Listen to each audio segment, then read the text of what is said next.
मार्च 2026 के राशिफल में आपका हार्दिक अभिनंदन है। फटाफट हम बात करते हैं कि मार्च महीने में प्लैनेट्स कहां कहां बैठे होंगे। भाई मार्च की शुरुआत ही एक चंद्र ग्रहण से होगी। 3 मार्च को सिंह राशि में पूर्ण चंद्र ग्रहण लगेगा। चंद्र और केतु का संगम जो कई लोगों के लिए नई कहानी लिखेगा और कई लोगों के लिए चुनौतियां भी लेके आएगा। फिर 11 मार्च को बृहस्पति वक्री से मार्गी हो रहे हैं।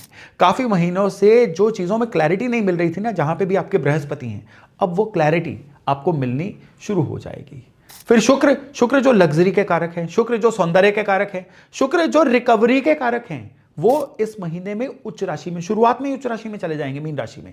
और उसकी वजह से आपकी राशि के अनुसार शुक्र जहां पे बैठे हुए हैं ना, उस चीज के प्रति रिकवरी या उस चीज के प्रति कुछ ना कुछ अपलिफ्टमेंट आपको देखने को मिलेगी।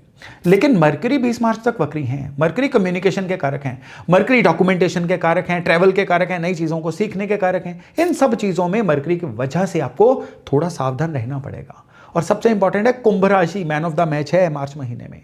4 प्लैनेट्स की चौकड़ी चल रही है, सूर्य, मंगल, बुध और राहु, चारों एक साथ। ये कॉम्बिनेशन काफी लोगों के लिए अलग अलग तरह से कई चीजों को ट्रिगर कर सकता है।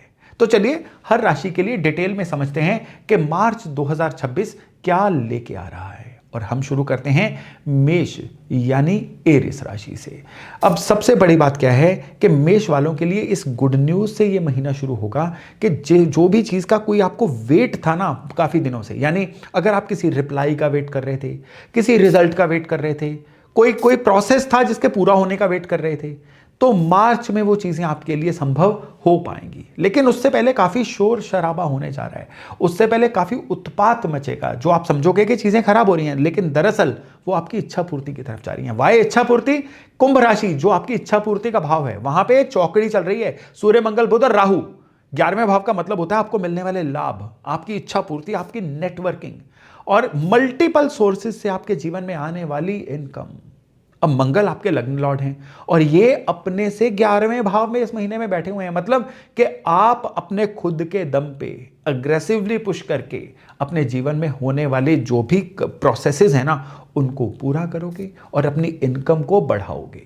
हालांकि बुध यहां पे वक्री हैं, तो जो डील आपको फाइनल लग रही है ना, वो 20 मार्च से पहले उसको और स्क्रूटनाइज करना, भावनाओं में बह के किसी डॉक्यूमेंट पे साइन मत करना, नहीं तो परेशानी हो जाएगी।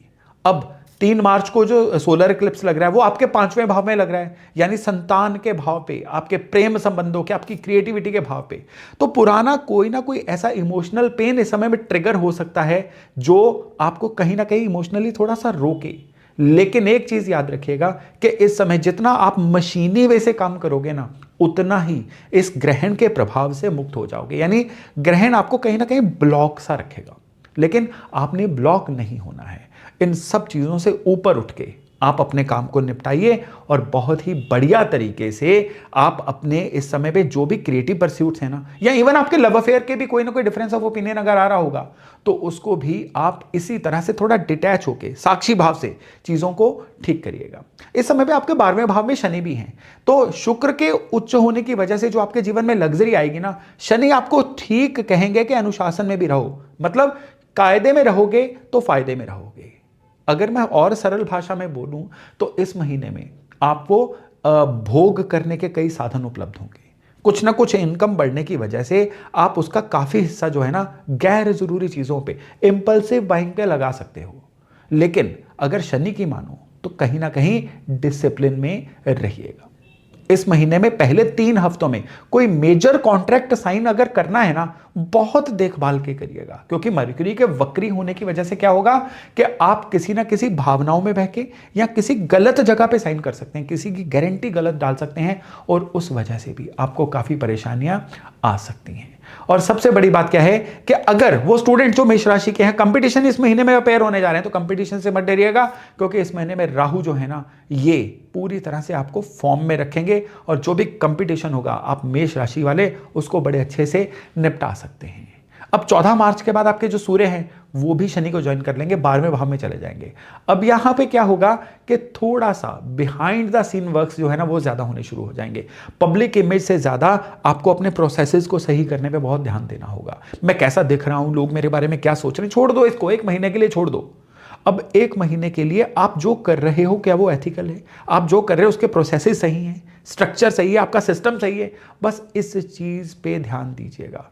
क्योंकि सबसे बड़ी बात क्या है कि इस महीने में राहु जो आपके 11वें भाव में एक चौकड़ी बना रहे हैं ना, वो क्या करेंगे कि कुछ अनक्लियर सोर्सेज से भी आपको इनकम दे सकते हैं। इसलिए अपने टैक्स मैटर्स को या जो भी लीगल क्लैरिटी होती है ना, उसको बहुत सही रखिएगा, नहीं तो आने वाले समय में कहीं ना कहीं कोई परेशानी हो सकती है। तो भाई मेष राशि के जो लोग होते हैं ना, इनमें सबसे बड़ी प्रॉब्लम होती है इम्पेशेंस, धैर्य की कमी। मार्च में आपको 20 मार्च तक तो धैर्य बहुत ज्यादा बना के रखना है, जब तक बुध वक्री है। बुध के डायरेक्ट होने के बाद जो आपके कामों में स्पीड आएगी ना, वो आपको खुद को भी हैरान कर देगी, इतना पक्का है।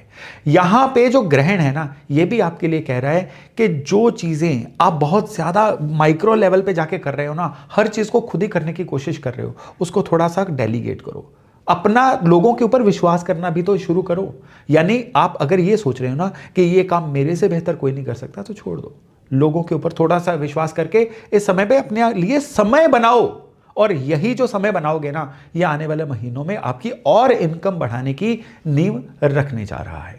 अगर हेल्थ मैटर्स की बात करें तो इस समय में आपको लेग्स की, घुटनों की या पैरों की कोई ना कोई तकलीफ आ सकती है। इवन इस बॉडी पार्ट में आपको कोई ना कोई चोट वगैरह लगने के भी योग इस महीने में बन रहे हैं। इसलिए यथासंभव जब भी फिजिकल एक्टिविटी आप करोगे ना, उसमें अपने घुटने, काफ मसल्स, टखने, पैर, इन चीज़ों का ज़्यादा ध्यान रखिएगा। और रही बात उपाय की, तो इस महीने में जो ग्रहण काल है ना, उस दिन आपको ओम नमः शिवाय का जब ग्रहण काल के दौरान कम से कम 108 बार करना है।